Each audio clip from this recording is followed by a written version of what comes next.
नमस्कार, प्रिया क्रिएशनमध्ये आपल्या सगळ्यांचं मनापासून स्वागत। आजच्या या व्हिडिओमध्ये 32 साइजच्या फोर्टेक्स ब्लाउजची कटिंग कशी करायची हे अगदी सोप्या पद्धतीने सांगितलेलं आहे आणि मी इथे डायरेक्ट अस्तरवर कटिंग करून दाखवणार आहे। जर तुम्ही नवीनच ब्लाउज शिकत असाल तर ही अगदी कटिंगची सोपी पद्धत आहे आणि हा व्हिडिओ पाहून तुम्ही फोर्टेक्स ब्लाउजची 32 साइजचं व्यवस्थित कटिंग करू शकता आणि स्टिचिंग करू शकता। ब्लाउज पण परफेक्ट फिटिंगला बसतो। इथे डायरेक्ट अस्तरवर मी कटिंग करते। 80 सेंटीमीटर अस्तर घेतलेला आहे आणि त्याची फोल्ड बाजू डबल फोल्डमध्ये हे ठेवलेलं आहे। फोल्ड बाजू माझ्याकडे आहे, ओपन बाजू माझ्या अपोजिट साइडला आहे। तर सगळ्यात पहिल्यांदा इथे खाली एकसारखी लाईन ड्रॉ करून घ्यायची। थोडं कमी जास्त आहे त्यामुळे तर एकसारखी इथे लाईन ड्रॉ करून घेतली आणि मग कटिंगला सुरुवात करायची। तर पहिल्यांदा मी बॅक पार्टचं कटिंग करणार आहे आणि मग फ्रंट पार्टचं कटिंग करणार आहे। ब्लाउजची उंची आहे तयार 13 इंच। तर त्याच्यामध्ये 1 इंच वाढवून घ्यायचे, 14 इंचावर मार्किंग करून घ्यायचे। आपल्याला कमरेत शिलाईसाठी लागणार आहे आणि शोल्डरला शिलाईसाठी लागणार आहे। तर ही लाईन ड्रॉ करून घेतली। डिपनेक आहे, डिपनेकनुसार इथे शोल्डर टाकायचं आहे। तर इथे 32 साइजसाठी मी 5 इंच शोल्डर घेणार आहे। तर 5 इंचावर इथे मार्किंग करून घेतलं आणि शोल्डरच्या मार्किंगपासून खाली आर्महोलचं मार्किंग केलं 5.5 इंचावर। ह्या दोन लाईन सरळ ड्रॉ करून घेतल्या। आता आर्महोलच्या लाईनवर चेस्टचं मार्किंग करायचं। तर 32चा चौथा भाग होतो 8 इंच, 8 चौक 32 आणि त्याच्या पुढे 2 इंच शिलाई मार्जिन। खाली कमरेच्या तिथे कमरेचा चौथा भाग घ्यायचा आहे। तर कंबर आहे इथे 25 इंच, त्याचा चौथा भाग 6.25 इंच, 1 इंच बॅकच्या टक्ससाठी आणि 2 इंच शिलाई मार्जिन। हे दोन पॉइंट जोडून घ्यायचे। आर्महोलचं मार्किंग करायचं आहे। तर इथे जे आर्महोलची लाईन आहे त्याचं सेंटर मार्किंग केलं आणि बॅकचा आर्महोल 1.25 इंचावरून गोलाकार देऊन घेतला। त्याच्यानंतर फिटिंगच्या बाजूला अर्धा इंच डाऊन करायचं आहे। तर इथे अर्धा इंच मार्किंग केलं आणि हे मार्किंग इथे डाऊन करून घेतलं। आता गळ्याचं मार्किंग करून घ्यायचं आहे। गळ्याचं मार्किंग करण्यासाठी वरून गळा घेतला 9.5 इंच, 9 इंच तयार होईल। वरती गळा रुंदी घेतली 2 इंच आणि खाली घेतलेली आहे 2.5 इंच। हा बॉक्स असा ड्रॉ करून घेतला आणि ह्याचा मध्ये गळ्याचा आकार देऊन घेतला। तर मी इथे चौकोनीच आकार देणार आहे। तर थोडंसं अर्धा इंच आतमध्ये घेतलं, म्हणजे 2 इंचच खाली बॉटमला सुद्धा घेतलेला आहे आणि हा बॉक्स असा ड्रॉ करून घेतला। बॅकच्या टक्ससाठी आडवं 3.5 इंचावर मार्किंग करून घेतलं आणि दोन्ही बाजूला अर्धा इंच आणि उभा टक्स घेतलेला आहे 4 इंचचा। तर ते सुद्धा मार्किंग करून घेतलं। तर हा अर्धा इंच टोटल 1 इंच आपण कमरेत मार्जिन घेतलं होतं शिलाई मार्जिन, तर ते इथे कव्हर करून घ्यायचे। तर हे बॅक पार्टचं मार्किंग झालेलं आहे। आता केलेल्या मार्किंगप्रमाणे ह्याचं कटिंग करून घ्यायचं आहे। बॅक पार्टनुसारच आता आपण फ्रंट पार्टचं कटिंग करणार आहे। तरी मी इथे फ्रंट पार्ट जो आहे तो इथे ठेवून घेतला आहे अस्तरच्या दुसऱ्या पीसवर। डबल कापड ठेवलेलं आहे। हे जसं बॅक पार्ट कटिंग केलं आहे तसं आहे तसंच ठेवून घ्यायचं आहे आणि आहे तसं ड्रॉ करून घ्यायचं आहे। तर इथे मी आहे तसंच ड्रॉ करून घेतला। आता ह्याच्यामध्ये गळ्याचं मार्किंग करायचं आहे आणि आर्महोलचं मार्किंग करून घ्यायचं आहे। तर मी इथे आर्महोलचं 5.5 इंचावर मार्किंग करून घेतलं आणि इथून 1 इंच फ्रंटच्या आर्महोलचा आकार द्यायचा। तर इथे फ्रंट 1 इंच घेऊन फ्रंटच्या आर्महोलचा आकार देऊन घेतला। वरती गळा रुंदी घेतली 2 इंच आणि पुढचा गळा आहे तयार 6 इंच। तर 6.5 इंचावर मार्किंग करून घेतलं आणि इथे सुद्धा बॉटमला गळा रुंदी 2 इंच घेतलेली आहे।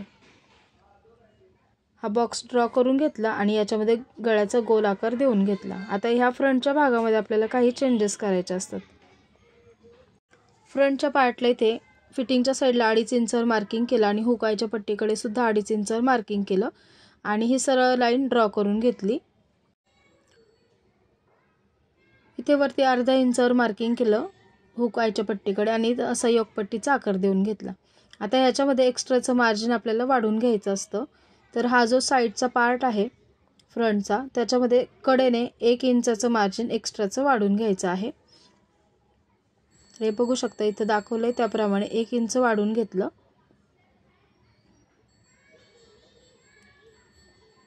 त्यानंतर आता योगपट्टीमध्ये सुद्धा एक्स्ट्राचं मार्जिन वाढवून घ्यायचं. तर खाली मी 1 इंच वाढवलेलं आहे. 1 इंचवर मार्किंग करून घेतलं. इथे पण फिटिंगच्या साईडला सुद्धा 1 इंचवर मार्किंग करून घेतलं आणि ही लाईन सरळ ड्रॉ करून घेतली. हे 1 इंच आपल्याला पफसाठी वाढवायचं आहे आणि योगपट्टीला दोन्ही बाजूने शिलाई येते, त्याच्यासाठी हे 1 इंच वाढवून घ्यायचं आहे. हे साईजप्रमाणे कमी जास्त होतं, तर 32 साईजसाठी 1 इंच वाढवायचं आहे फ्रंटच्या पार्टमध्ये. म्हणजे पहिल्यांदा आपण 1 इंच वाढवलं होतं बॅकच्या पार्टमध्ये आणि परत फ्रंटच्या पार्टमध्ये अजून 1 इंच वाढवलं, म्हणजे टोटल 2 इंच वाढवलेलं आहे. फिटिंगच्या बाजूकडून इथे मी 3 इंचवर मार्किंग केलं आणि इथे सुद्धा 3 इंचवर मार्किंग केलं आणि ही सरळ लाईन परत एक ड्रॉ करून घेतली.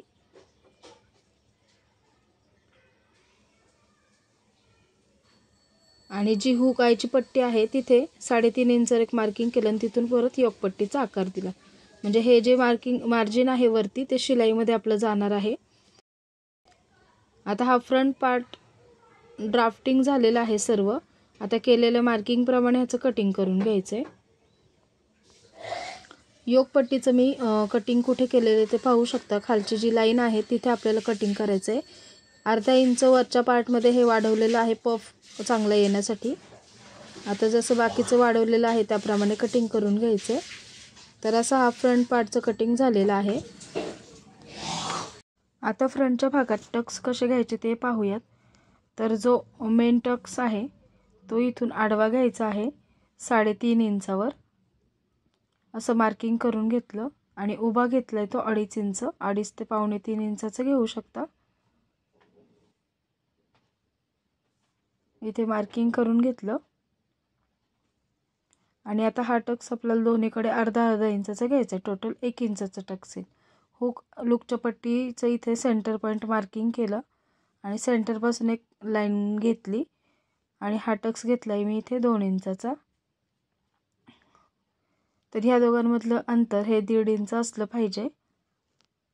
त्याच्यानंतर इथे 1.5 इंचावर मार्किंग केलं आणि इथून पण 1.5 इंच क्रॉस मार्किंग केलं आणि हे 2 पॉईंट जोडून घेतले. तर हा साईडचा टक्स होईल आणि इथून परत 1.5 इंचावर क्रॉस मार्किंग केलं आणि हा टक्स आर्महोलमध्ये घ्यायचा आहे. तर 3 ते 3.25 इंचाचा हा टक्स घेऊ शकता तुम्ही. तर इथे 3 इंचाचा चाललेला आहे. 3 इंचाचा हा टक्स मी इथे घेतलेला आहे. आता हा जो सेंटरचा टक्स आहे तो आपल्याला घ्यायचा आहे टोटल 1 इंचाचा, अर्धा इंच, अर्धा इंच अलीकडे, अर्धा इंच पलीकडे असा.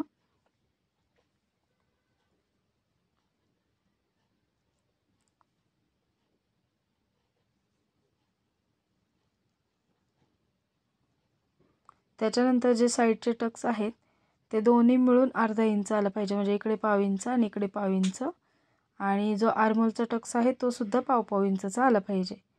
तर अशा प्रकारे हे आपलं फ्रंट पार्टचं टक्स मार्किंग झालेलं आहे आणि योगपट्टीचं कटिंगसुद्धा झालेलं आहे.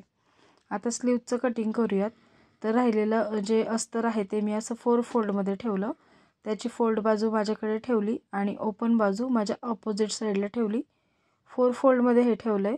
एका वेळी आपले दोन्ही स्लीव्ज कटिंग होतील. तर एकसारखं करून ठेवलं ते व्यवस्थित. स्लीव्ज इथे तयार आहे 4 इंच. तर हा अस्तरचा ब्लाऊज आहे तर 5 इंचाचं मार्किंग करून घ्यायचं. तर जी बंद बाजू आहे तिथे 5 इंचावर मार्किंग करून घेतलं आणि इथे समांतरांतर सुद्धा 5 इंचावर मार्किंग करून घेतलं. आता ही लाईन ड्रॉ करून घेतली. स्लीवची घडी टाकण्यासाठी चेस्टचा चौथा भाग घ्यायचा. तर इथे चेस्टचा चौथा भाग आहे 8 इंच आणि त्याच्यामध्ये अर्धा इंच वाढवायचा आहे.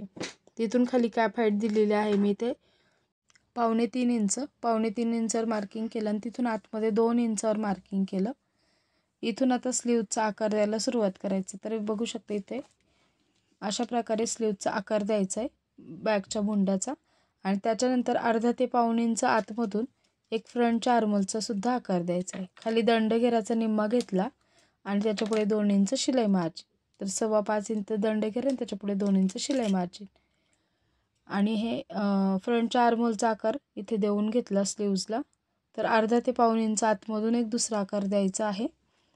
तर हे स्लीवचं पण ड्राफ्टिंग झालं. आता केलेल्या मार्किंगप्रमाणे हे कटिंग करून घ्यायचं.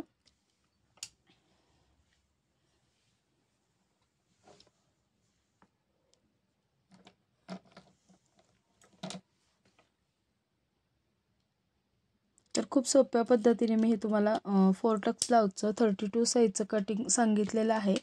या पद्धतीने कटिंग करून तुम्ही इझिली ब्लाऊज स्टिच करू शकता आणि ब्लाऊज फिटिंगला सुद्धा खूप छान बसतो. तर हे फ्रंटचं आर्महोलचं आपण जे कटिंग केलं आहे स्लीव्जला, तर ते फ्रंटला आपल्याला जोडायचं आहे. तर तिथं मी फ्रंटचं नाव लिहून घेतलं म्हणजे जोडताना कन्फ्युजन होणार नाही. तर असं हे आपलं स्लीवचं सुद्धा कटिंग झालेलं आहे. तर अतिशय सोप्या पद्धतीमध्ये हे सांगितलेलं आहे. तुम्हाला व्हिडिओ कसा वाटला कमेंटमध्ये नक्की सांगा. व्हिडिओ जर आवडला आणि युजफुल वाटला असेल तर व्हिडिओला लाईक करून चॅनलला सबस्क्राईबसुद्धा करा. त्यामुळे माझे येणारे नवीन व्हिडिओ त्याचं नोटिफिकेशन तुम्हाला मिळेल आणि व्हिडिओ आला की तो तुम्हाला पाहता येईल.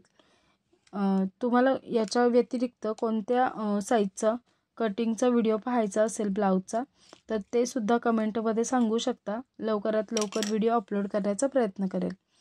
पुन्हा भेटू नवीन व्हिडिओमध्ये. धन्यवाद.